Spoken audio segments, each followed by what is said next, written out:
Are you looking for a fun way to win up to 25 times your money this football and basketball season? Test your skills on Prize Picks, the most exciting way to play daily fantasy sports. Just select two or more players, pick more or less on their projections for a wide variety of stats, and place your entry. It's as easy as that.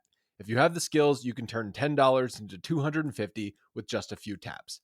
Easy gameplay, quick withdrawals, and injury insurance on your picks are what makes Prize Picks the #1 daily fantasy sports app. Ready to test your skills? Join the PrizePicks community of more than 7 million players who have already signed up. Right now, PrizePicks will match your first deposit up to $100. Just visit prizepicks.com/bluewire and use code BLUEWIRE. That's code BLUEWIRE at prizepicks.com/bluewire for a first deposit match of up to $100. PrizePicks, daily fantasy sports made easy.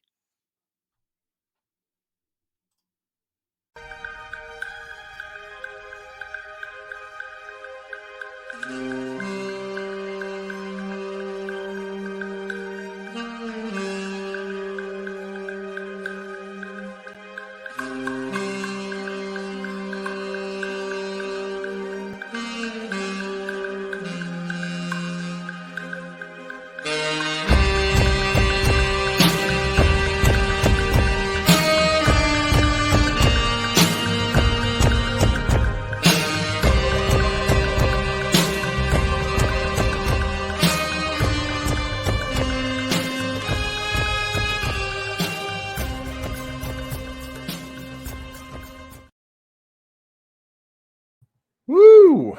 Hello, everybody. Welcome to Mavs Party. It's been a while since I've done one of these. I'm sorry for that. Life just kind of keeps getting in the way, and also there's just not a ton of basketball stuff going on. You guys know how that is. I guess there is a little more today, which is why we're in here hanging out, and why I wanted to give people the ability to come inside and chat. So what I'm going to do is I'm going to post in the comments right now. If you would like to join me up here, talk a little hoop. Go ahead and click the StreamYard link.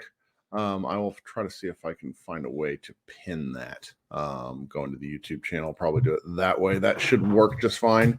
You click on that, brings you to a waiting room. You can come up here and talk with me and ask any questions. In the meantime, I thought I might sort of talk about the news of the day with what's going on. So there was, let's see here. Obviously, we started World Cup games this morning. I have not caught up on any particular replays, which is a problem for me. But, you know, when they start so early, at least on a weekday morning, I think tomorrow morning I will be able to go into probably find a way to watch a stream. So that'll be fun. I know Australia won already. And then who else do we have playing next? Let's see here. We have Slovenia plays Saturday morning, which is 6:30 Central Time here in the United States. 6:30 is a delightful time to watch basketball if my son wakes up that early. Then who else do we have, at least this weekend? Canada played this morning. They ran France off the floor, which is shocking, like a 30-point drubbing. And then Australia played way early, 3 a.m., I think Josh Green had 6 points and Dante Exum had 10. I'm going to look forward to going back and watching that one. Nobody asked if I watch any games today. I really didn't, and that's a mistake on my part, but here we go. Hey, we already got somebody in here, which means I can come back to one of the questions that I have via email. We got my guy Mike up in a couple, it's been like a month. Mike, how you doing, man? I'm good, man. Welcome. How are you doing? What are you thinking? Just trying to deal with the heat. Oh, God. It's so tough, man. I work outside and we're hitting like 105, 106 every day. Are you maintaining weight, or are you like an NBA basketball player where like slowly the summer has just drained you of all moisture and you're I think more the latter. Yeah, man. It's for anybody that's not in Texas, because I assume most of the listeners today are Texas based. We still have like 25 more days of 100+ heat to approach the record in 100, and which was in 2011. But it's been over 100 for a month. And not like kind of over 100, like heat reaching 110 regularly. It sucks. Anyways, so what basketball stuff are you thinking? We haven't talked about this for a while, but why does it seem like everybody that's talking about it seems it's a foregone conclusion that Dwight Powell is starting? Oh, that's a great question. I survivor's guilt. I don't, I just I feel like we've been through this so many times that we don't really know how to talk about what could or couldn't happen. It's kind of, it feels like a crutch thing. And I just can't shake, at least for me, I can't shake the process of this probably being something where I need the Mavericks to start somebody else for my own mental well-being, because as nice as the numbers with Powell, just they aren't bad. That's part of the problem, because him and Luka get off to such a good start. I think they're going to that because I don't think they understand what gets Powell on the floor in the first place. If you could use him for like 4 minutes to start, right, like maybe the first half, the second half, and if you need another 6 to 7 minutes throughout the game, that's fine. But right, instead they play him until it becomes apparent that he can't play. And I hate that. Pretty much. Yeah. They set him up to fail. He's meant for like 12 minutes, but they try to go for like 22. Right. And then those 6 to 8 minutes are where in the margins you start to see, you go look at Dwight Powell after a game. In some games he's like -6. You're like, well, that's where the -6 happened, when he's just out there too long. Right, pretty much. And it's just like, but no, I think people are just looking at the roster and they're looking at it from a sense of more talent than what you need from that position. Because let's be honest, last season, Powell is the only big that we had that knows how to set a fucking screen. So, and that just matters. Like, screen setting is one of those things that when you're like looking at a team in free agency and when you're looking at what the team needs to do better, it just probably never comes up unless you're with absolute basketball nerds. And right, this team didn't have the top level talent to be lax in areas where like the margins will matter, like the screen setting. I think it's a value. And that's the thing that I'm getting at. It's like I'm just looking at it from a standpoint that, man, I have to be proven that Rashawn Holmes stinks before I don't think he has an opportunity for that spot while Lively develops. Like, I got to be proven he stinks first. Like, that's pretty much where I'm at with it. And I think so. I mean, and I'm going to, after you and I are talking, I got a question about Rashawn Holmes. And, one of the things that kind of drives me nuts about early season kid is that he wants to experiment a lot to like get the thing about basketball is, though, and Greg Popovich basically said this during his Hall of Fame speech, where it's just like, we know what stuff works and doesn't. It's a matter of like execution. It's so you look at teams, you look at lineups, and the Mavericks aren't going to defend the rim if Dwight Powell's at center. Okay, so it's like, how are you building your rotations and your lineups to get the most out of what you have? And I do understand why people are like really passive on Lively, but the more I sort of like overthink it, I think that he will start the season slow and finish the season strong. That's fine, but he still has to play. He still has to get minutes. So you're gonna have to play him. You should be getting at least 12 to 15 minutes, somewhere around that range. And if he fouls out, fine. Who cares? I don't care. Like, he needs to learn. And I think about Summer League a lot, where I felt like, I don't know if he necessarily got better every game, but like, I never felt like he was totally out of it. Like with bigs, when they look lost, it's really uncomfortable. And I thought that Lively looked fine. And I'm really looking forward to seeing, what the Mavericks can do with them. Right. It's just, I think there's too much overreaction as far as that spot goes. I know people are killed in it for years, so that part hurts. Yeah, it hurts, but it's just like, I I don't think the answer is trying to get somebody else that's going to take up minutes that may or may not be cooked. Like obvious candidate Capella, and look, I wouldn't mind him. I just I'm not hanging our off season on that trade. Sure. Like some things you can't unsee, Kirk. Some things you can't unsee, and I remember watching him get his ass cooked by JaVale fucking McGee. Okay, you can't unsee that stuff. So it's just I don't know if he's the answer that some people are making him out to be at this point. We're gonna find out. Better, but we'll see. Are you able to watch any of this World Cup ball?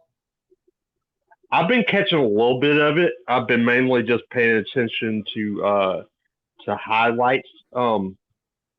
Exum's looking surprisingly pretty good. I'm getting excited. I have unreasonable Dante Exum expectations. Right. Great Exum pectations. That's a terrible pun. Sorry. I think some people are looking at oh well, it was the same thing with Tyler Dorsey, from last season. I'm like, no, you don't understand. FIBA is a different beast. He's playing with Giannis, where they're going to put 4 people in the paint because you don't have a 3-second violation. So yeah, he's basically getting a bunch of open gym shots. He's not taking it to the hole. He's not facilitating. He's also looks like he looks beefy. Oh yeah. I have as a heavier man, I like when you see, because basketball players are just skinny dudes a lot of time. So you see these bigger dudes, it's yes, it's one of us. That's why Grant Williams is up there.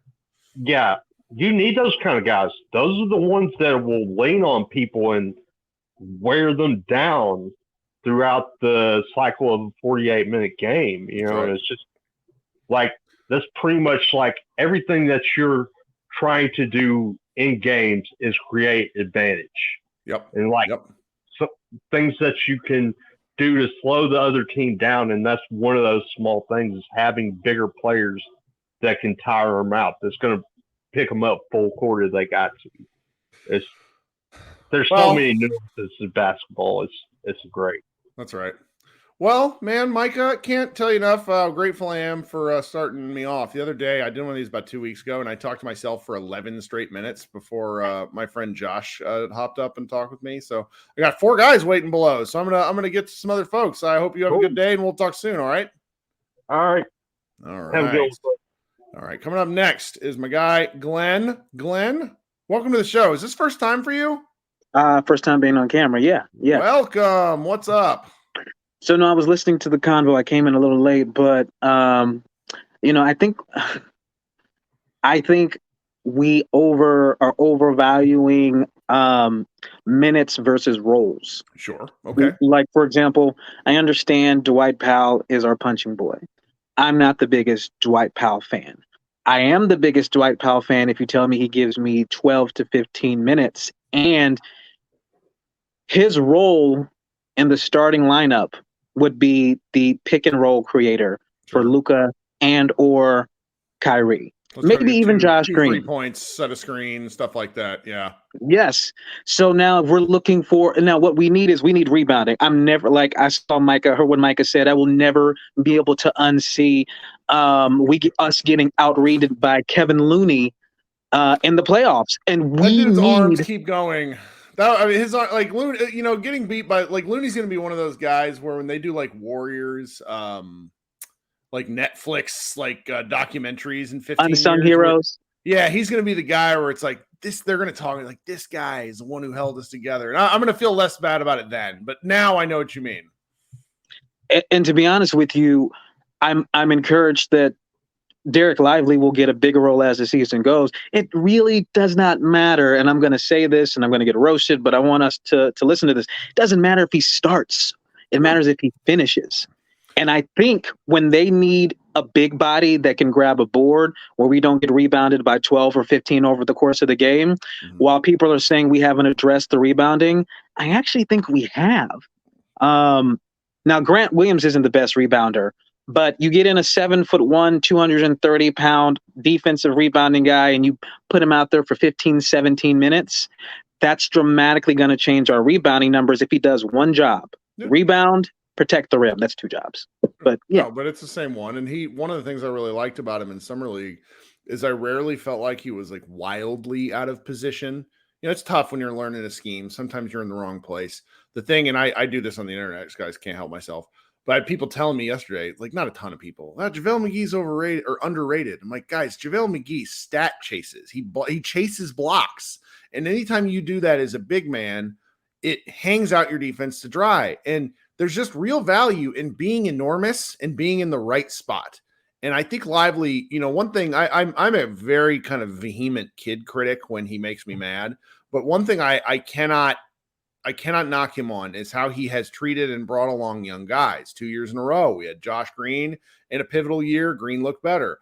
We had Hardy in a year where, if you were to divide his season up into quartiles, there's a reason there's a lot of Hardy hype right now. It's because kid brought him along well. They did well. So if with those, I think big man stuff is a little more difficult to excel at early on, but I have reasonable expectations that at some point during the year, Lively is going to matter a lot more than what you would historically think of a late lottery rookie big man. I think the major difference that separates him and him maybe not falling into those big man problems is he moves his feet incredibly well. He moves his feet almost good enough to be a wing 4 player. And that's the difference between him and JaVale. Both, JaVale could get rebounds if he was in the right place. JaVale was never in the right place. Ever. Derek Lively seems extremely coachable, and he can move his feet. Major upgrade just by being on the roster. The second thing is, we're talking about Exum and these wings. I've always been a big proponent. I wanted the Mavericks to sign. I'm not going to do the Christian Wood thing. Sign, trade Christian Wood, get Jared Vanderbilt. But since we didn't get Vanderbilt, like a player in that defensive mold, we didn't get Thibault. Exum, don't be surprised if he's like the closing lineup. He's the wing player that guards your best player. Between him and maybe Omax, we have a dramatically better defensive team only because we have people that can play defense now. Like, we just have to trust Kid to be able to put people in the right places. Not going to bash Kid, but I do need to see him be able to use the tools at his disposal because, yeah. I think he's going to love Omax and Exum more than just about anybody he's come across. I think it's some of the tools that, just the players that they've had to go with just haven't been very good. And so it's like, what happens if you just improve the talent a little bit? So, yeah. And so we'll see. I'm very curious about how the Josh Green extension does or doesn't go. I am going to say I was a big proponent of grabbing Capella because there's no way you can look at his stat line and see he's averaging 10 points and 12 rebounds and not say he doesn't make our team better when the number 1 or 2 thing we struggled with was rebounding. That's the thing that blew us out of the gym. We couldn't get enough possessions to put enough, even though we scored so many points, we gave away so many points and couldn't protect the rim. If we get rid of Hardaway, I think we're going to be challenged with bench scoring. I have a weird soft spot for Timmy. He's just, when he's on, it's like it's a religious experience because the shots just go down. And then when he's off, I hate him so much. But I could see that for sure because there's a willingness factor in his shooting. And that's, to me, that's not really something you can teach. Like Josh Green has this problem because Josh Green wants to take like 3 threes a game. It's like, boss, we need you to take 6. Tim's like, I'll take 12. Just give me the ball. And that I think matters over a long enough period of games. And people are saying Seth Curry, we signed Seth and we don't need Tim. We kind of do because Seth probably will only shoot the ball 3 times a game. Seth will probably only play 40 games too. The man's made out of cardboard. Yeah. And Hardy is, let's say he does give you 10 points off the bench. He's going to be giving up twice as much to his defender. So we need somebody to hold the ship on that second line. I think Tim is good. I think this is the roster we're going into with, and I think we'll be pleasantly surprised of how we're better defensively and on the block. I agree. Glenn, thank you for joining us. Do you have anything else? That's it, man. All right. Hope you come back. Appreciate you hopping in. See you later. Talk soon.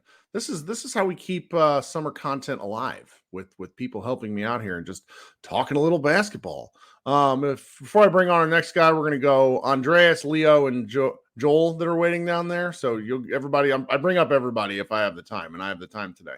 If people who are listening to the show, if you could go hit that like button, that would be very, very helpful for me. Liking the stream, it somehow helps with the search algorithm, brings people up to come talk and hang out. And if you're new here for the first time, if you could subscribe to Pod Maverick, that would be great. It occurred to me, I was explaining this to a friend during the regular season. We podcast, if there are 4 games, we do 8 podcasts because we are absolute sickos. And I would like to continue. I'm really looking forward to talking about Mavs basketball, to be quite candid. All right, coming up next is my man across the world wearing what looks to be an old school. Yes. God, just a beautiful jersey. Andreas, how you doing? Excellent. Thank you very much for bringing me up again. Absolutely. What's going on today? I heard Glenn talking. I was like, the man said it all, and Micah before as well. So I was like, all right, I'm just going to go back to the chat and give some thumbs up. But thanks for bringing me up. No, I like talking to you. What's going on? Are you watching any of the World Cup? A little bit, I must admit, some highlights. I have some private stuff going on. A lot of guys out. I'm proxying in for them, so their real life responsibilities kicking once more. What time do the games come on where you are? Because they start at 3 a.m. where we are. Yeah, so that's basically in the morning. Okay. What is it? Is I think 6 hours time difference. A little bit. Yeah, they're in the Philippines. Mm-hmm. Oh wait, no, I mixed something up. Never mind. I'm not entirely sure. See, that's the problem with this stuff. That's what I ran into this morning. Is I was an hour late for the Australia game, and I was like, "Come on!" I had said because like my dogs wake me up at all hours of the night. I haven't slept since 2016, so it's like I was like, "Oh, I'm gonna turn on TV," and then I'm like, the game's like halfway over. I just decided to go back to bed. Nah, that's I follow a lot of American media, and then the Philippine time difference just makes it difficult for me. Anyway, so I love Dan to Exum talk. I love his based on what I read in the highlights I saw. I must admit, I really like the consistency. I like the confidence. I think he's at least attempted some clutch activities. I think he hit a crucial 3-pointer, if I'm not mistaken. So I like that, and I think last time we spoke about who will the third ball handler be. Well, I believe we settled that. I would put my money on it being him. Yeah. So I'm very, very happy about it, and I mean, he doesn't need to excel in simply everything. He's the guy coming back to the NBA, and I think everybody's aware of it, particularly him, which is important. And yeah, I think we will maybe even also see some famous Dallas 3-guard lineups again, with having that plethora of guards again, whether it be Timmy, whether it be Exum, really, or Seth for good measure, or whatever. I think we might see some really weird lineups. Like we're going to see some odd, like Grant Williams is going to play some center at 6'6". And Luka's going to be the ball handler at 6'8". Like, there's going to be some funky stuff. And at least I hope. I mean, under Rick Carlisle, we definitely would have gotten the weirdest stuff possible. But I think Kid will try a lot of different things. I mean, there's a lot of size on the roster, but there's not overwhelming size. There's more like length. And so I'm excited about the different options. Yeah, and I believe a lot of hustle too. There are a lot of guys who are like, give me the ball. I want to get the rebound. I want to get the ball. I want to do the hustle play.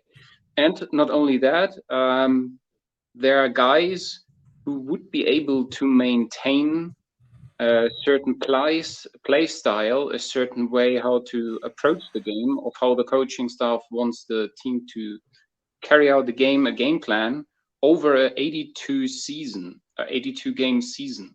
When you have drastically different players, one play one style, the other play another, it's very different to have that consistency throughout.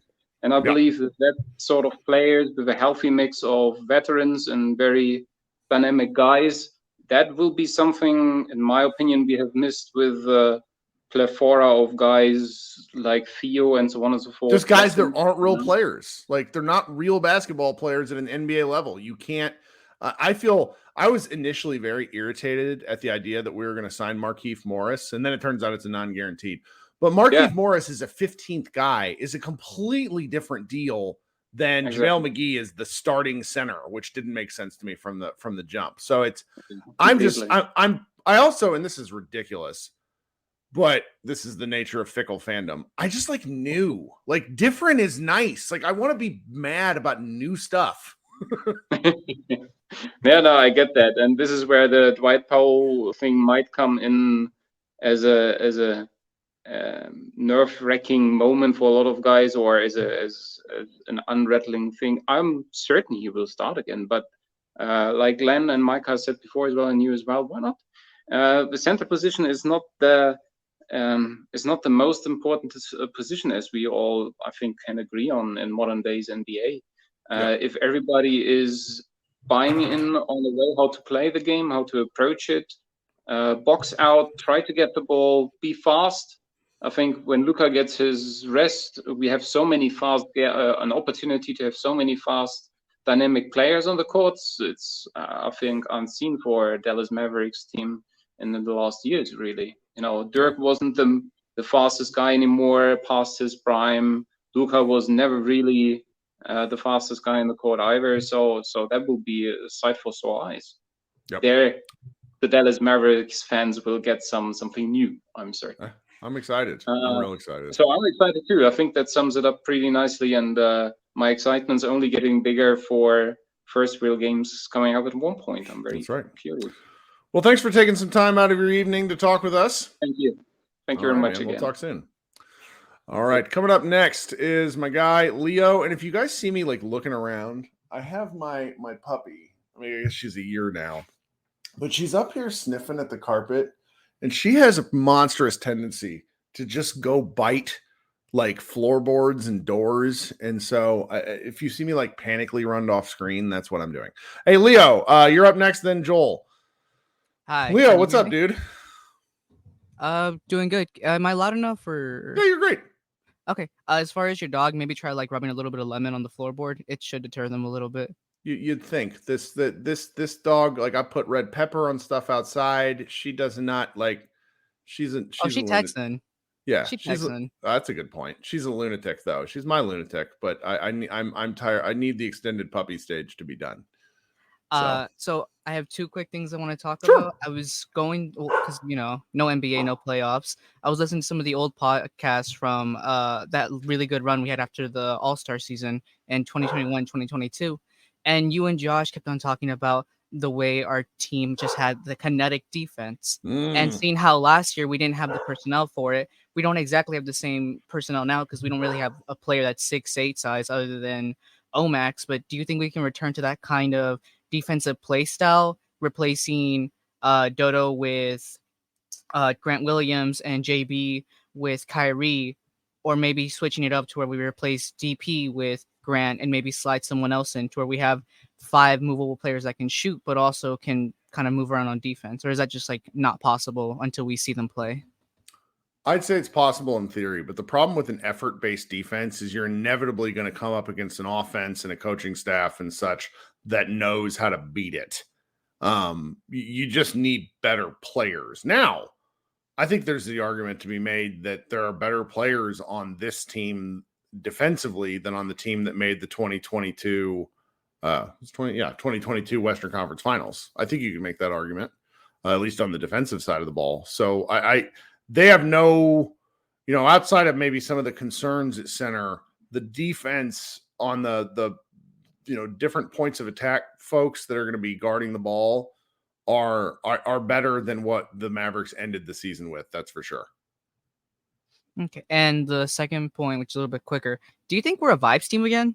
Because I know that was a big talking point of that run. I'm referring to that run a lot, but it's like JB was in good vibes by. I'm not the biggest fan of Kyrie, but everyone seems to love him. And Grant seems to be like that nerdy guy that just, he can be the guy everyone picks on.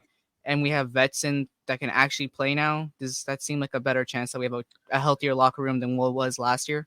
I mean, that like vibes are a byproduct of winning, not the other way around. Like they don't just exist because you like each other. Like how many working environments have you been in, be it school or a job or whatnot? And sometimes things are great and sometimes things suck. And the Mavericks got on a heck of a roll in 2022, and that just and they kept it going.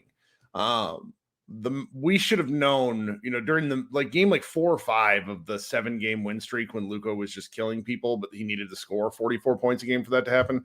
We should have known that this was bad because all the teams they were playing were bad. So it's like it was fun, but it was kind of desperate. And we're going to see pretty early on. And I've been talking about this extensively. I think the Mavericks getting off to a good start is probably the most important thing to early, to the vibes as you described it. Because if they play 500 basketball for the first 20 games again, I'm going to lose my mind because they have the personnel to play better. And the schedule's set up in such a way. I mean, I got it open right now. They open against San Antonio. The game versus Brooklyn in Dallas is going to be pretty emotional. Then they play Memphis, who's going to be without Ja Morant. They play Chicago. They play Denver, which is obviously tough. But they play a bunch of winnable games in their first 10 to 15 games, and they need to take advantage of that. And I hope they do. And I think that changes the vibes a lot. Well, and one other thing to just add to the whole, see how we start off the season, is the reason why teams that travel a lot in the preseason that they struggle so much to start off the year is that they're exhausted, or is it because they're sick of being around each other? Because you have to be in the plane and around these guys all the time. It's a really good question. I don't know.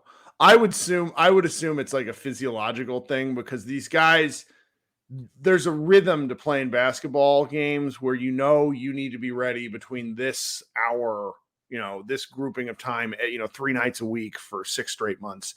And when you travel around the world and you're readjusting to sleep, like really readjusting to sleep schedules, I think there's some things that can throw some teams off. I'm curious though. I mean, if they were able to shrug off that and play well anyways, I'll be excited. Okay. And one last thing before I go and I've been up here for a minute. The The reason why DP never loses his starting spot is because he knows his role. Every other big that we've brought in here always wants to be something more than what he's going to be playing next to Luka. You're right. It's wild to think that they're going to be more, but then it's like, why'd they lose their job? Because they're not doing their job. Yeah, no, it's true. All right, Leo. Thanks, man. Talk soon. We're driven by the search for better. But when it comes to hiring, the best way to search for a candidate isn't to search at all. Don't search, match with Indeed. If you need to hire, you need Indeed. Indeed is your matching and hiring platform with over 350 million global monthly visitors, according to Indeed data, and a matching engine that helps you find quality candidates fast. Ditch the busy work. Use Indeed for scheduling, screening, and messaging so you can connect with candidates faster. And Indeed doesn't just help you hire faster. 93% of employers agree Indeed delivers the highest quality matches compared to other job sites, according to a recent Indeed survey. One of the things I love about Indeed is it makes hiring all in one place so easy and streamlined so I can spend more time on the rest of my business. Leveraging over 140 million qualifications and preferences every day, Indeed's matching engine is constantly learning from your preferences. So the more you use Indeed, the better it gets. Join more than 3.5 million businesses worldwide that use Indeed to hire great talent fast. And listeners of this show will get a $75 sponsored job credit to get your jobs more visibility at Indeed.com/Blue Wire. Just go to Indeed.com/Blue Wire right now and support our show by saying you heard about Indeed on this podcast. Indeed.com/Blue Wire. Terms and conditions apply. Need to hire? You need Indeed. All right. Coming up next is Joel. I think this is Joel's first time on the show. Hope so. Joel, how you doing today? Good. Kirk, how are you? I am great. Welcome. This is your first time up, right? First time since video. I called in once. There we go. Towards the end of the audio only. Well, I'm grateful for you making the leap because I know it's a big barrier for a lot of people. It was for me because I was like, I would walk around when I would do those shows, and now I just have to sit here, and it's different. So I'm glad you joined us. So I want to touch on a couple things that I think almost everybody I've listened to has kind of just bypassed. I heard Josh tap on it just slightly during one of y'all's conversations a few weeks ago, and it's the reason we got Derek Lively is because the league is getting loaded with real bigs. You got Utah, San Antonio, Oklahoma City, LA, Lakers. You got New Orleans, Philly. There's just bigs everywhere. And a lot of these bigs are young and not fully developed, like in our own conference. And we're going to need Lively in 2 years when the French dominator's going off and Oklahoma City is got 2 7-footers shooting 40% plus from 3-point. And I just think they had to get a good young big, so they just pulled the trigger and they're going to go for it. Yeah. They had to find it somewhere, and it's kind of a quiet arms race because I think bigs for a long time have been, I don't want to say like people in the chat, not chat on the show that come up already saying like, well, we know center is kind of a less important position, but like the skilled bigs, like guy, this is not 2002 where you can have like just large bodies like Todd McCullough ready to fight Shaq. Yeah. These guys are all really skilled at doing more than just simple stuff. And I think that matters over the long run. I mean, I'm not sure if you're familiar with any of like the different up and coming like youth players, but like Carlos Boozer's son is just this incredible like big man prospect. And then there's like Cooper Flagg, who's going to result in like the basketball internet like burning itself because he's such a monster. Like skilled bigs are in demand. It matters. Right. And if we have one, even if he's not a killer on the offensive side, if he can deter every other shot just a little bit in the paint, or even closing out to somebody shoot some 7'2" big shooting from the outside, being able to close out on that and be able to even get a hand up is something that those guys don't even see all the time. Yep. And also another point that I feel like nobody's following is everybody's saying that Omax and Lively, well, they're rookies. Don't expect. And I'm like, okay, I get that. I'm not expecting anything the first week of play. They're going to get out there. They're going to have nerves. They're going to be trying to fit in and trying to absorb everything. And I get that.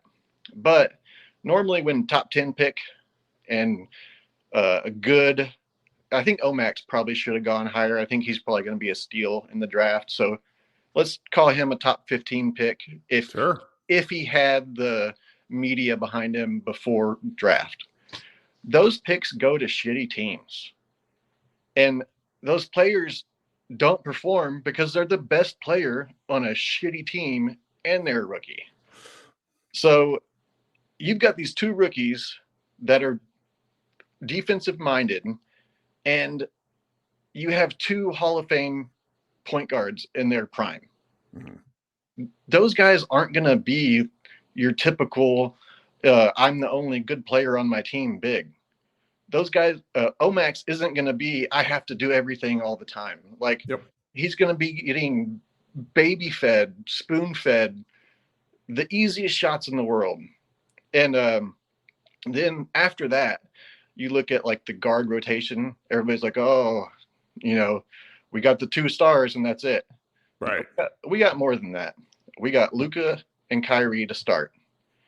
Let's say Kyrie goes off and then Hardy steps in, goes off the floor. Hardy steps in and doesn't miss a beat because he fills Kyrie's role for Luka almost perfectly. Luka goes off. Kyrie comes back in with what's his name? Exum. Mm-hmm. And Exum fills Luka's role for Kyrie perfectly, except more defense. Sure. So the tandem between Hardy, Luka, Kyrie, Exum, and Curry is just going to be switching out the same pieces. Like when it's Kyrie's turn to ball, they're going to put in a bigger guard. And when it's Luka's time to ball, they're going to put in a straight fire shooter. Sure. And there's a lot of options. Yeah, or put them together and then, maybe run a 3-guard lineup every once in a while. That's right. But I'm super excited about how this season, off season turned out and how this season could go. Good. But you should be excited. It's fun. It's nice to have something to look forward to. Yeah, right. That's right. Well, Joel, thank you so much for waiting and for coming up. Do you have anything else? No, that's about it. I just felt like getting that off my chest. I don't have many people to talk to up here. And that's why I do these. That is exactly why I do these. I even living here in Dallas now, like all my neighbors are old. They don't care about basketball. I need to talk to folks. All right, man. All my neighbors are Blazers fans, so we just argue. That's right. All right, man. Hope you come back. We'll talk soon. Okay. Thanks a lot. Yep. Bye. Okay, coming up next is my man Tyron. Tyron, let's see here. Let's go. There's a button. Hi, Tyron. What's going on today? Not much. I got a day off, and I finally caught you doing one of these things. Awesome. It's been a while. That's right.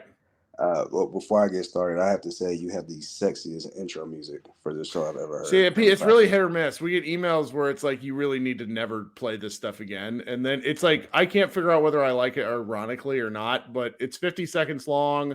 Panda Hank helped me put together the video with the overlay. Like, I don't know what the hell I'm doing with any of this stuff. So it's figuring out as we go is the best.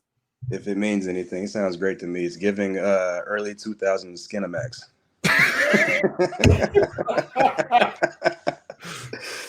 Leave that in like an Apple iTunes review. I got you. But anyways, I just wanted to get a couple texts off. I've been doing a lot of trolling, for lack of a better word, in the Mavs space. Sure. There's a lot of Rashawn Holmes hate out there, and I don't understand why. And anybody listening, first of all, I really encourage you, stop repeating stuff that you hear sports pundits say that's baseless, and do your own homework before you have a conversation with anybody about sports. Mm-hmm. Period. Sure. So as far as Rashawn Holmes goes, people will tell me, he didn't play last year in Sacramento. Sacramento is historically one of the most oddball organizations in the league. There's no telling why he didn't play. I mean, he just kind of disappeared. We can speculate all day long, but we don't know why, right? But before that happened, Rashawn Holmes was putting elite bigs in the league in prison on a nightly basis. Let's not forget that. He has, and we had a writer at Mavs Moneyball. He doesn't work with us anymore, but I still talk with him. His name's Joe, and I could have sworn he wrote a piece on this, and I just could never find it. But he made an argument to me on a podcast we did like maybe 2 years ago that he could be an amazing pick and roll partner with Luka, because he has this truly bizarre like 12 to 17 foot push shot where it's like you watch him shoot it and he doesn't look like it's a real thing. It's like people don't do this anymore. It's like a 1950s push shot. Yeah. And it goes in like crazy. And with the way spacing works now, he's just going to be in that no man's land where if like you commit to Luka, he's going to be right there at the elbow to hit the push shot. It's going to be great. Exactly. And if they utilize that, because also Kyrie Irving is a mid-range assassin. Luka is a mid-range assassin. If you have him involved with those two, sky's the limit. Then you can really space the floor, and you're making the defense work that much harder. Well, Kid really likes that area too. That's kind of he talks about it a lot, though it's not come out in the offense. And he wants a lot more 2-point shots than the Mavericks have taken, but they haven't had the personnel to do that sort of stuff. And now they do, and I'm going to be interested to see how it works its way into the offense, because I don't know about you guys. I like the 3-ball, but like I need Luka to shoot maybe 5 a game, not 9, and just attack the rim, attack the paint, utilize some of the different options that they have. And Holmes, I'm very curious. I have no idea how he fits. He's 6'10", he's got a big wingspan. He's not a great defender, but neither is anybody else on the team. So, Lively maybe one day. I just want to see different stuff, and I think that'll be fun. Yeah. Well, and another point too I wanted to get to is, I've heard a lot of negativity surrounding a lot of the moves that we've made this summer, which is fine. It's your opinion. But what stands out to me about the guys that we picked up, the Mavericks have lacked grit for the last however long. We got a bunch of nice guys on the team. We've always had a bunch of nice guys on the team, that like to hang out by the pool and play solitaire and then go out and maybe play basketball when it's time to compete. I feel like the guys we have on the roster now, we have some dogs on the team. Okay. Not to quote Jimmy Butler or anything, but we have some dogs on the team. Dante Exum has been just ferocious as of late, and I love seeing that. We know Grant Williams is going to go out there and compete. Again, I'm team Rashawn Holmes. I really feel like Rashawn Holmes is going to take this as a second opportunity and show his ass this year as well. And then some other guys we got. We all,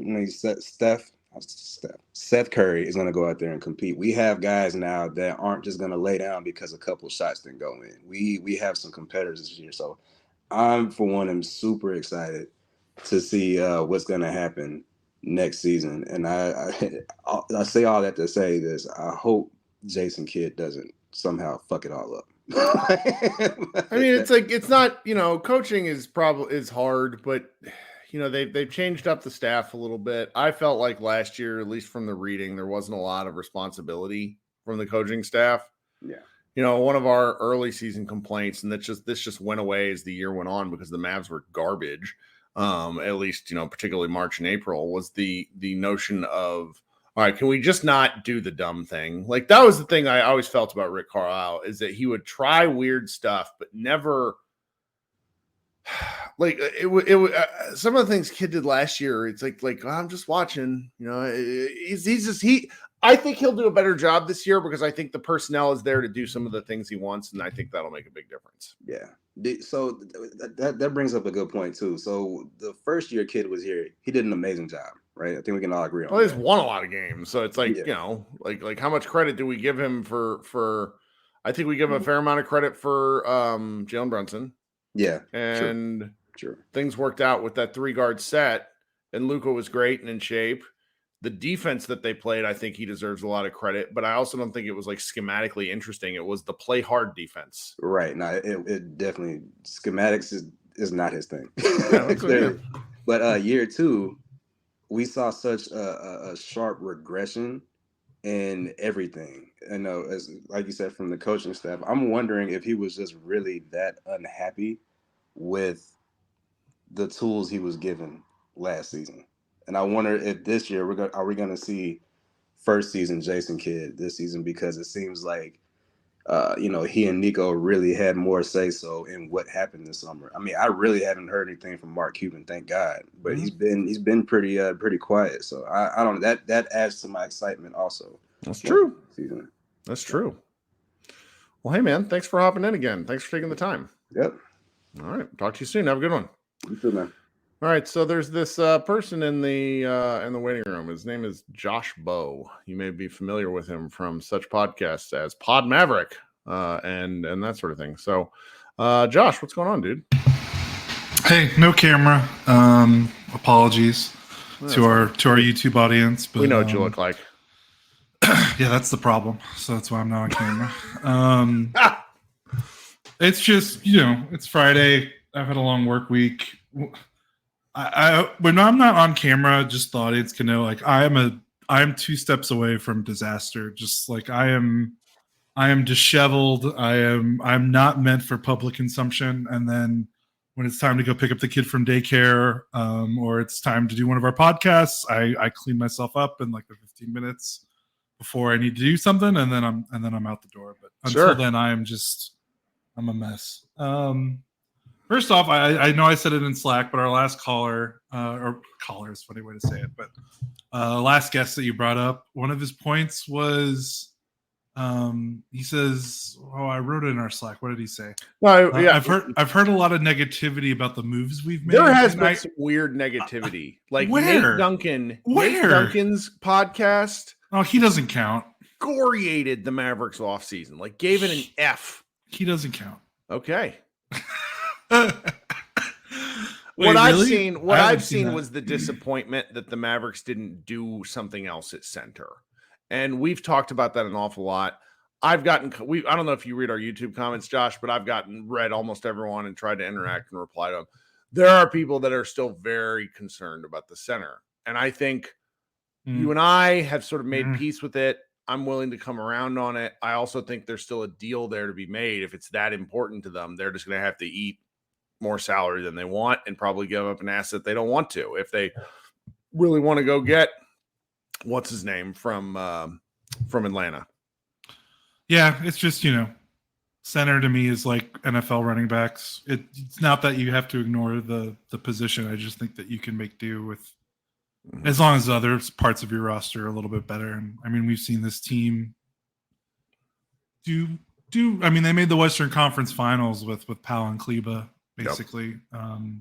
And they went through Rudy Gobert and they went through DeAndre Ayton. And I know everyone then points to Kevon Looney, and it's like I know that didn't help, but they didn't lose that series because of Kevon Looney. That's right. They lost it there were like 3 or 4 things on the list. Kevon Looney shut the door. Yes. I think he was like the end thing that the Mavericks couldn't do anything about. But that's a good way to put it. He made everything else hurt. Yeah. So I guess I get it. I'm just not as upset, obsessed with the center position. What did Nate Duncan say? Because that's really interesting because he's very, I know that he's very he's a cap dork. And none of the deals Kyrie. They made. Oh, okay. And that, I was going to say, because every deal besides Kyrie was basically like a cap. Like I would think they would be fawning over like that Grant Williams deal is going to look like robbery in by year 3. With there's a lot of Celtics people were really sick of him. And I think a lot he was in a very specific role in Boston. And I'm curious as to whether having more like the ability to handle the ball more, maybe not just stand in the corner, shoot threes and play defense. I'm going to be curious to see how he pans out. Grant Williams is really Boston fans felt a certain kind of way about him because this has been reported. Apparently Grant Williams is unbelievably annoying. Like Ryan Russillo said that he repeatedly mentioned how his teammates, while they liked him as a person, in the game type stuff, he was just annoying. And so it's an I'm sure you don't like seeing your 8th man talk shit to Jimmy Butler. And yes, and so that's the sort of thing where it's just all right, did this guy bite off more than he could chew? But in hindsight, Dalton Trigg and I talk about this all year. Grant Williams ran the "Hi Luka, pick me" all year long. The dude had comment after comment about how he wanted to be a Maverick and how much he liked Luka's game. So it's, there's a lot of that there. And that gives me a lot of hope because it's if you want to be somewhere, and Williams has made that very clear to how happy he is, that I think changes how you approach basketball. Yeah. And I mean, the thing that's weird, even if all those things follow him to Dallas, I mean, fans might not be happy about it, but if he does what he did last season and repeats it every year for that's worth his contract and pretty maybe pleased. Then some. He doesn't even have to do that much more. I mean, he's only getting paid $11, about $13 million a year. It's really his contract is currently smaller per year than Dorian Finney-Smith's. It's by a smidge, but it's he doesn't really have to do much to make that contract look good. So I had to bring in, I don't know if you can tell this, Josh, but I had to bring in Xavier because Xavier was also not a fan of our offseason. He is also a Nate Duncan acolyte. And he also just looks incredible in whatever his office setup is right now. This is a businessman that I'm looking at. What's going on, X? Unmute yourself. What's going on, Kirk? Look, I hesitated coming on stage because I get it, right? Nobody wants to hear about my takes on the team because I don't like the team's off season. This is a time for excitement and for everybody to kind of, it's a season of hope. And I am can I ask you a question though? Yeah. I don't think you like the off season much more to do with the last several off seasons than this off season. Because I think if I'm remembering you correctly, please I'll let you say your position. I think that if I'm reading you right, this off season doesn't correct for a lot of the past mistakes. Because they made mistakes. Last year was a disaster. Yes. In a vacuum, I think that a lot of the moves are easily defensible. But I think it's the context that people put the offseason in. And I think people still view us as that team that made that Western Conference Finals run, right? And it's just like, hey, if we tweak a couple things, we'll be right there. And it's like, I don't think we're close to being that team. And so I'm like, look, do I like Grant Williams? Yes. Do I think that he held up better in that switching system that they had to where he was a cog in the machine? Mm-hmm. Yeah. But he's not the type of defender that you're going to say, hey, go shut down the other team's best wing. Yeah. Right? And so right now, who do we have that's going to defend the other team's best wing? It's not Luka. It's not Kyrie. It's probably not going to be Grant. You're going to love Omax. He's going to break your cold, like stone heart open, and you're going to love Omax. That's my opinion. I like his wingspan. He's a little slow-footed, but I like his wingspan. But my question is, remember every time we would play, they double team and the ball would always find his hand in Dorian Finney-Smith's hands. Now, on the nights he hit shots, we won. Everything looked great. But on the nights that he didn't, we stunk it up. So if the ball is always finding Omax, I don't know. I mean, he's going to work himself in it. I'm slightly overstating it, but I just it's look with the way they ended the team was so bad by the post Kyrie trade. Like they did cut their nose off in order to go get Kyrie, and that's what we have now. And I think that honestly, if I'm being honest, I think Kyrie is the biggest problem that we have, right? Okay. Because they keep doubling down on Kyrie, but the problem is that he wasn't the answer for what we were lacking. He wasn't the problem. Him and Luka worked. Offensively, for why, yes. But I feel like against teams that matter, defensively, it's like you can get away if Luka is your worst defender. I think Kyrie at the point of attack, and even when he wants to be engaged or seem like he's trying, he takes so many risks. He tries to jump certain passes lanes that just puts the rest of the defense in crisis. And you're just looking like that's fake effort. On tape, it may look like you're trying hard, but really you're just like, I don't really feel like playing defense. I'm going to jump a passing lane. The next thing you know. This is a strong take. But even through all that, they were still overwhelmingly positive with Kyrie and Luke on the floor. The problem was the rest of the roster besides those two were just, it was over. They couldn't rebound. They didn't have anyone else that could contribute positive, impactful basketball after those two guys on a consistent basis, other than Hardaway randomly having a hot game or Josh Green popping off for one of his random games. But problem was they couldn't, and Kyrie and Luka kind of did what they were supposed to do after that trade deadline. The rest of the roster was just fried. And this offseason is like, okay, they didn't get a clear-cut third best player, but they at least added more dudes that you at least feel a little bit more comfortable being on the floor, as opposed to your Reggie Bullocks and your Dorians and your Theos and your Franks, and now those minutes are replaced with Grant and Seth Curry and Exum and maybe your rookies, but you don't know what you're going to really get from them. But yeah, so best case, what do you guys think? Best case scenario, like what if everything falls perfectly? Where do the Mavs end up?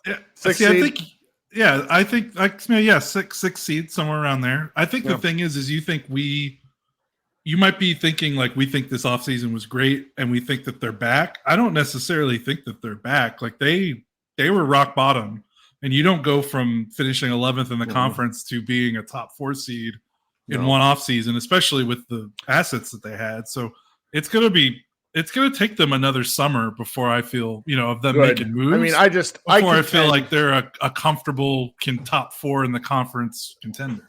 I contend that had Jason Kidd not screwed around with JaVale McGee for the first 10 games of the season, and had they not traded for Kyrie Irving, I think they would have slogged into like the 7th seed, because we're talking about 4 or 5 games difference all total. And they lost so many clutch games. I mean, it was truly important. And so it's just like, I certainly don't think it makes them a top 4 team. I think I see a path to them being a steadily playoff. Like, my goal would be to avoid the play-in. Simple as that. That would be like, if they made a 6th seed, I would be pretty excited, because at that point you get 5 days of rest and then you figure out who you're playing after that. But as we've also seen the last several years, there's like that mire of Western Conference teams.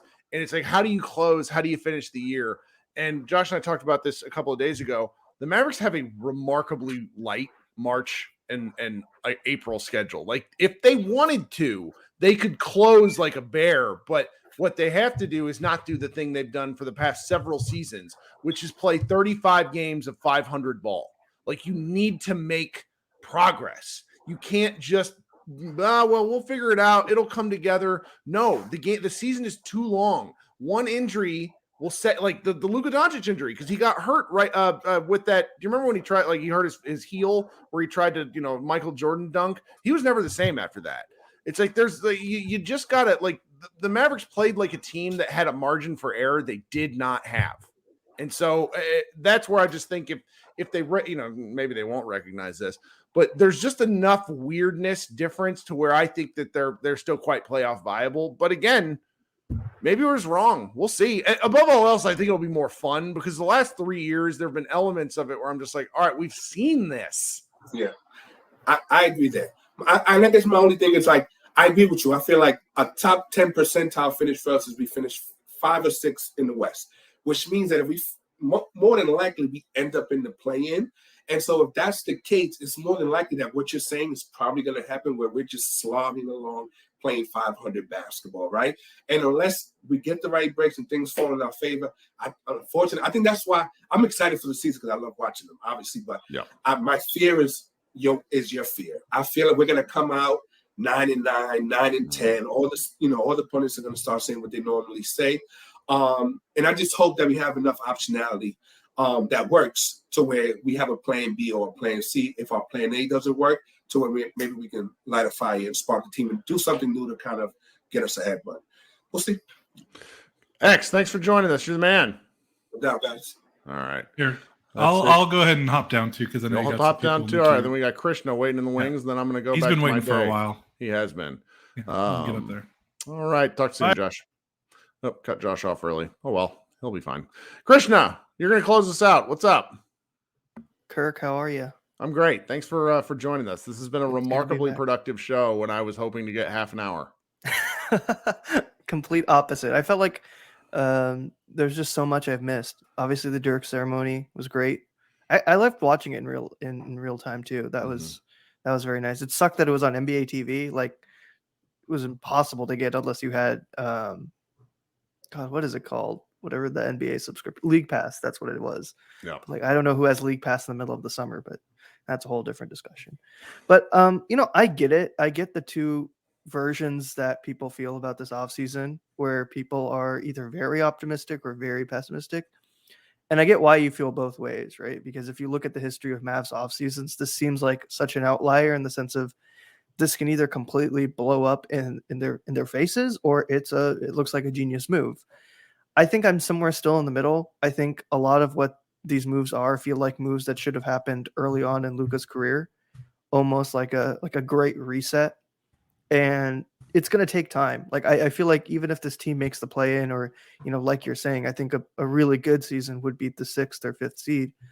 But I don't think it's impossible. I think, Omax, his offensive game is a little bit worrying in terms of he has explosive ability. It's just his ability to shoot is concerning. But I do trust this coaching staff. Like, this coaching staff has in some ways proven that they can get guys to shoot. And I think it's different when it's a mechanics thing. I don't think his mechanics are terrible. And I also don't think it's a confidence thing like it was with Josh Green. So I have less worry that they can get Omax to shoot threes in terms of actually making them. I don't know if it'll happen this season, but I think he has that kind of growth in the future. And then in terms of Lively, I don't think he'll be ready this season, but what I have looked up and seen and listened about him is his history is he's always played with a 2 big man set. And I don't think this team is really going to do that, because Grant can kind of play the 5 and he's done pretty well defending centers, but he's not a very traditional big man, because the way Lively had played 2-man center is he never really got rebounds, or he often got blocks, but that was always because he played a lot more help and covering the paint. So the other big man would usually get the rebounds and push up the court. So I think that's kind of how they played at Duke, was he wasn't really getting a ton of rebounds in the stats because he was often just the paint protector. Especially, you've talked about it. That style, that college style basketball is so different, especially when you play with 2 big men. But the thing that makes me more optimistic about Lively is he's always had an ability to adjust to what his role is and what he's asked to do. And he's always kind of shown a level of improvement that I think is really important. Like I think the best rookies often either start out really hot and strong, like Luka and the superstars, like LeBron, obviously, but then there's the other type of rookies. Like I think of like a Shea, right? Where Shea, you think about who he was his rookie season versus who he is now. It's been a gradual development and it's like taken time, but he's clearly an all-star worthy player, an all NBA worthy player. But that has taken time. Did you see what he did today? Yeah, I mean, My nuts, God. dude. The guy is nuts. Like I was one of those people that I feel like Shea. I think that year with Chris Paul honestly helped him a lot because him being out of the spotlight, I think, has benefited him more than if he was in LA. I think he still would have been a great player if he was in LA, but I think it might have been more. I think it might have been more treacherous for him just because the team would have had a lot more pressure to win, and without Kawhi and PG for most of that time. Well, PG wouldn't even been on the team because he was in that trade, but that's what I mean. Like I feel like Lively won't necessarily reach his peak this season or even next season, but I think what he has the capability to do is be a really great partner for Luka, for Kyrie, whoever is there in the future. And I think that's positive. And, one of the things I was super interested in when I was looking into it, and I forget who pointed it out, but someone pointed it out, Lively's passing ability from the post is pretty impressive. Like his assist to turnover ratio compared to most, even like bigs in the NBA. But shout out to the various Mav bigs that we've had to watch over the years that love making terrible passes. Oh my God, DeAndre Jordan he's like, I'm going to throw a backdoor pass. Just launches it out and kills a cheerleader. Oh, well, that's the thing. That's what's impressive about it is his instinct on the defensive side of the court. You can see he still has that offensively. Sure. Like he's far more capable of taking his time and thinking and then making a decision rather than just most bigs, which I don't think it's bad. I think for most bigs, it takes like they're in the opposite spectrum where they're physically ready, but then they need to develop all of the intellectual aspects of their game. I think of like a Nick Claxton is a really great example where Nick Claxton as an athlete is superb, but he had to develop all the like the positioning and the rebounding instincts and the defensive instincts, like when do you go up for blocks. And I think like Lively has a lot of that. I think for him it's far more adjusting to what the system is and then physically growing into it. Like the guy is still like 19. Like it's crazy to think the guy is very young. And my worry is that fans are going to get on him too much, but I also don't think he's someone to be completely affected by it. Like I think he could have a stinker of a season this year, which I really don't think he will. But even if he did, I think he would bounce back in the next season, which makes the way the recent history of bringing along rookies has been to put them only in situations where they can succeed and develop some kind of continuity of success, which breeds more confidence, which breeds better play. And so I'm not sure if anything, I think we're going to be clamoring for more. This is an interesting take. So in the chat, 17 says Lively needs to bulk up, looks fragile. I can tell you this, my guy. I saw him next to Tyson Chandler, and Tyson Chandler helped us win an NBA Finals, and Lively is 15 to 20 pounds heavier. Yeah, like if you look at Chandler when he entered the NBA, he went straight from high school. Chandler was way skinnier. Oh no, but he's bigger. Like I'm just you go look at if you were to compare pictures, Lively is a guy with a kind of scary frame where he looks like he could put on even more. So I mean, I don't agree. I mean, I agree with the concept of he needs to put on more muscle. Well, so all these guys do. Omax was the only one who was like, holy shit, that's a man. And that's because Omax is 21. Like he's just a year younger, if not a few months younger than Josh Green. So like he's had some time and some experience. Like I don't know. I mean, yeah, I'm not talking about Chandler now. I'm talking about like Chandler when Chandler was a skinny player. Like I saw them in person in 2011, and it's remarkable. He was very strong. So it's like the strength, I think, is more important than size when you're talking about this. And I think that'd be one thing we'd all agree on. And I think Lively has that, right? Like I think Lively has enough physical, like he's strong enough. Like he's strong enough, and I think he's very smart, which I think is kind of an underrated thing. Like if you watch the summer league, very few big men don't just immediately go up for the block, don't just immediately fall for the jump shot, right? And I think he was very smart about knowing when to go up, just like pushing players away from the lane. Like there were so many times where a player would drive into the lane thinking, okay, I can pump fake and then Lively's going to jump and I'm going to shoot over him. And Lively just didn't do it. Like he just didn't fall for any of these baits, and he would essentially just push him into the help defense, and it just kind of caused them to collapse. And it happened quite a few times.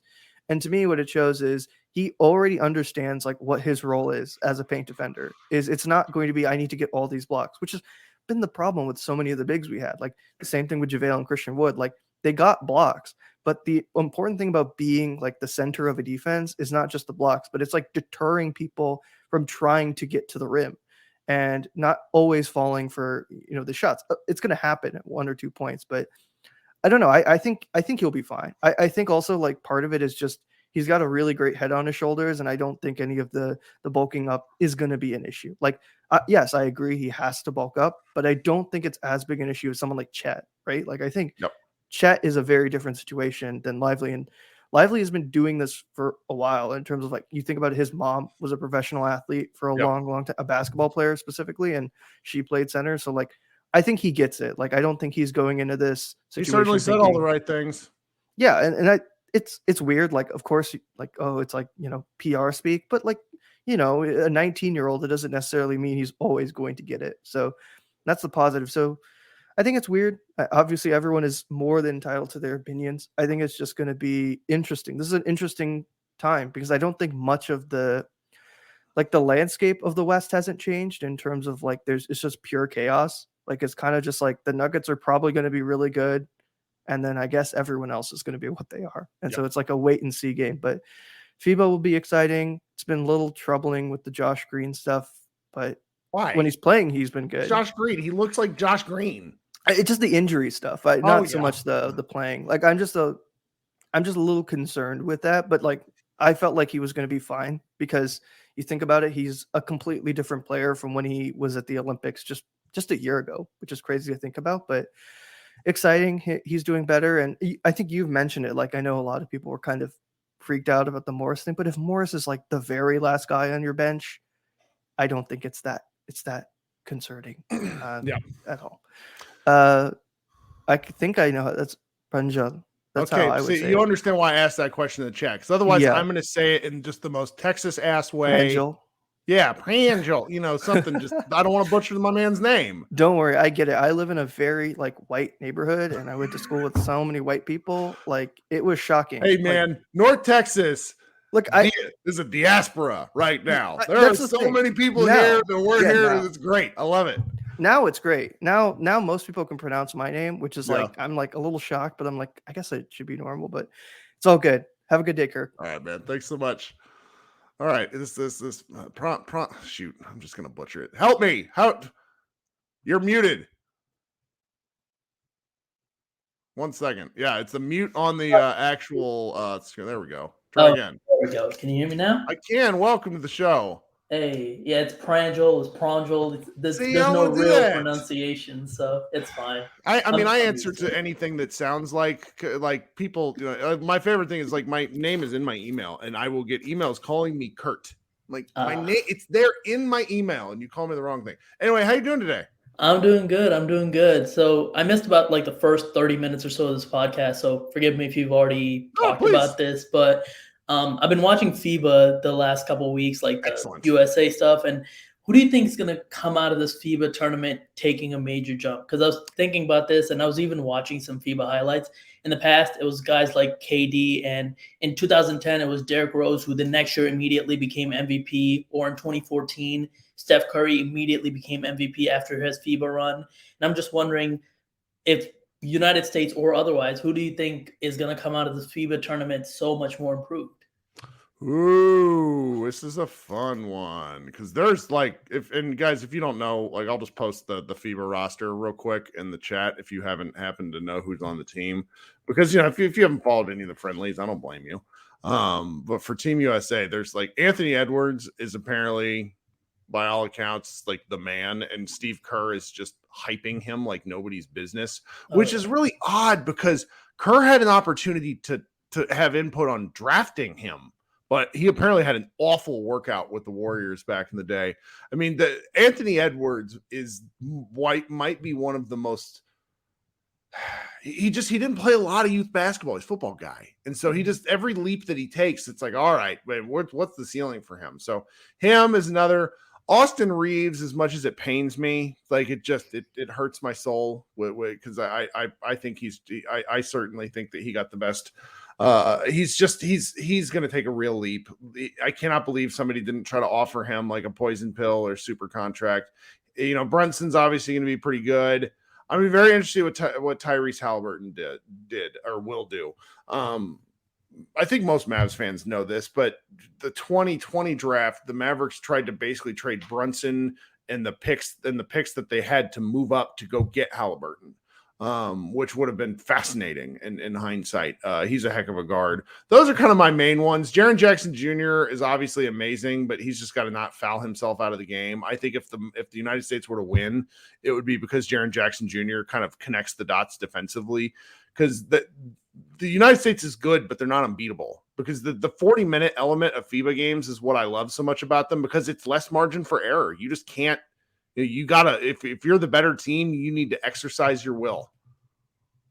Yeah, I don't know if you watched today's game either, France and Canada. But Shea might win MVP next year. I mean, he legitimately had 0 points in the first half and then went off for like 23 in the third quarter. It makes no sense how good he is. That's incredible. Like I don't understand how he just gets in the lane so easily. It makes no sense to me. It's like, because you would think in your like FIBA, the court's smaller, so he's not just going to be able to, unlike the NBA, he can't just he's just going to the rim at will. It makes no sense to me. He leads the league and has for like 5 straight years in drives per game. So he's just constantly going at the basket. And he's just, I don't really know what the ceiling is for him. By all accounts, I've heard some stuff about how he doesn't really want to be in Oklahoma long term, which, you know, I can understand that. I think his personal timeline is a little different than theirs, but they've had to hold him out for several of the past, end of seasons because he's too good. They can't tank when he's out there playing. I love him. Yeah. Also, recently I've been learning a little bit more about European basketball, like just not FIBA, but just Eurobasket in general. And I've been thinking about this, and I've been wondering, why haven't the Mavs taken chances on some of these like extremely good EuroLeague player? Like, for example, this season, the Kings picked up Sasa Vizhenchev. Yep. I think I pronounced that wrong, but he's basically the European Klay Thompson. He won MVP because he scored 275 points. I wrote this down, while only taking 26 dribbles the entire season. That is absurd. Or even OKC signing Micic, who was the EuroLeague MVP last year. And I'm just surprised that the Mavs haven't gone for any of those types of players in the Luka era. Like, unless I'm forgetting someone, so I can't think of anyone who they've signed that's like that. I would say it has more to do with the player than it does the team, because these guys that play in these other leagues, there's the money. Frankly, they might be able to make more money for fewer games and then get to be the guy. Whereas you come here, like, enough European and South American coaches and players have said this to the effect that there's a feeling that NBA basketball is a different sport. Just kind of the way men's and women's soccer are different sports. Like, there's just enough about the outcome and the way things are called, and it's different, and guys might not necessarily want to deal with that. It's sort of my feeling, because it's like, if you're either here or you're not. I think some guys want to test themselves with it. Maybe there's certain relationships that allow it to happen. Andreas in the chat says Facu Campazzo. I mean, it's just, Facu came over when he was like 27, 28. It's a different deal. And I think that might also be a big issue, because I know like both Micic and Vezenkov are like 27, 28. Yeah. Like they're like in their prime right now. And I wonder if like the age thing where they're like, oh, we don't know, we already know what their ceiling is. Mm-hmm. So that's why we don't want to pick them up. We want to try to see if we can pick up someone with higher potential maybe. Rudy Fernandez was briefly a Maverick. I don't think he ever actually suited up, but he came to the Mavericks as part of a trade in 2013. And he's like he's a really good example of a guy who had this long, and still has like a long overseas career, but he was here, decided it really wasn't for him, and decided he was going to go back. And I think that's kind of what happens for a fair number of these guys. Also, like, the Mavericks just haven't had, because the contract things are weird, because it's like you get more money based off of like terms of service, like within the NBA. It's like why, And so it's like you sign these guys up, and I think there's maybe like an age point where it's like, okay, well, you can pay for this much. And I just don't know if teams have enough to necessarily lure guys over. Mm-hmm. Yeah, so. I don't know. It's just something I've been learning recently. It's just been keeping up with, or not keeping up with, just learning about. No, it's fun watching these other squads because, like I've talked about this before, and it's like my version of a name drop. I love watching Brazil because they have a bunch of like remember some guys, all-stars like from way back, and they have a guy named Marcelo Huertas, who is a 40-year-old point guard who played here in Dallas with me in high school. He was on my team. And so it's like, and then there's like for Iran, they have Haddadi, I think was his name, like huge, big. It's like the FIBA World Cup is just fantastic for like names. It's like, oh, I remember that guy. And as somebody pointed it out, somebody was lighting it up for Latvia, but it wasn't Davis Bertans. Like you just start watching these games, you're like, wow, this guy's really good at basketball. It's great. Basketball's so much fun to watch because it's so different in different circumstances. Mm-hmm. Yeah, I mean, I'm just excited to see FIBA because this is my first time really like paying attention to FIBA or Olympic basketball and international basketball, and it's just been interesting learning about these guys and also being like, why aren't some of these guys like coming over? It just I love it. I love it, and it's the games are shorter. The refs are horrid in a way that makes terrible. It's criminal. Well, almost. So I don't know if you probably didn't watch the friendly game between USA and Spain. It was in Spain, and it was the worst officiated game I've ever seen in my life. It was literally guys were being dragged down to the floor, no call. United States barely touches the ball, and it's a foul. I listened to a podcast like the Brian Windhorst, the Hoop Collective one, and he said that like they gave a ref in that game an award at halftime, and it was like super bizarre because it was such a poorly called game. Mm-hmm. No, it was apparently I know what you're talking about. It was apparently like he'd been in service for like 30 years, so they were celebrating him. The coach of the other team was apparently hugging him, and by the end of the game, it was like the United States won by 10, but it's like they were fighting for that 10 points because if they would have done anything even close to a foul or anything, like they would have gotten called for everything. It's been absurd, but yeah, it's been fun watching this European. Just FIBA in general, so I can't wait to see how next year when it comes to the NBA, it's going to be affected because it really does. Like I think those players getting to play with other great players really does help them improve rapidly. Like I don't think people realize that, but like even 2008, like LeBron goes to the Olympics, he learns with Kobe. The immediate next year, he becomes MVP, and he's going bananas. It's like I don't know. I think people are going to be surprised at how many of these guys that went to FIBA are just going to rapidly improve next year. I think so. Yeah, it's hyper competitive, and then there's the element of where it's being played, and so it's being played in the Philippines, which is probably the second or third most basketball crazed nation on earth. And if you don't know anything about Philippines basketball, there's a 10-year-old book called Pacific Rims that's fantastic, and it's just they're just such a playing in an area where they care about basketball. Like the crowds are better. And it's just I love like a good crowd in basketball. Like NBA crowds suck. I'm sorry, they do. It's like when you watch these overseas games, like some of the games, particularly like in the regions around like Slovenia and some of these countries over there, the former Yugoslavian countries. It's amazing, and I love that kind of passion in sports. That's what it's for. It's why we watch. Oh yeah. Apparently 2 years ago, I was watching a video on this. 2 years ago, there was a match between like two Greek teams. And one of the home crowds got so rowdy when they won, they ran into the floor that the next time they played, they banned all the fans from coming in. So it was an empty arena match the next time they played because the fans were so crazy that after the game ended, they all rushed the court, which is you would never see that happen here. Yep. But yeah, that's all I have. Excellent. Right. This is a great way to end the show. Thanks so much for hanging out. I hope you come back. All right, you too, man. All right, guys, it's been a lot of fun. Thanks for hanging out for 90 minutes. Can't believe we did this on a Friday afternoon in August. Mavs fans, y'all are nuts, but you're the best. So remember, go ahead and subscribe to the show if you haven't. Hit the alarm bell after you hit the subscribe because that lets you know when we go live. As everybody in here probably knows, during the regular season, we do an immediate post-game reaction show with Josh and I. Then I host a show like this, and we do one for as many games as possible, which means a heck of a lot of opportunity to talk Mavs. Everybody go enjoy your weekend. If you're here in Texas, don't get sunburned. Remember to drink some water. Everybody be great, and we will talk with you next week. Bye, guys.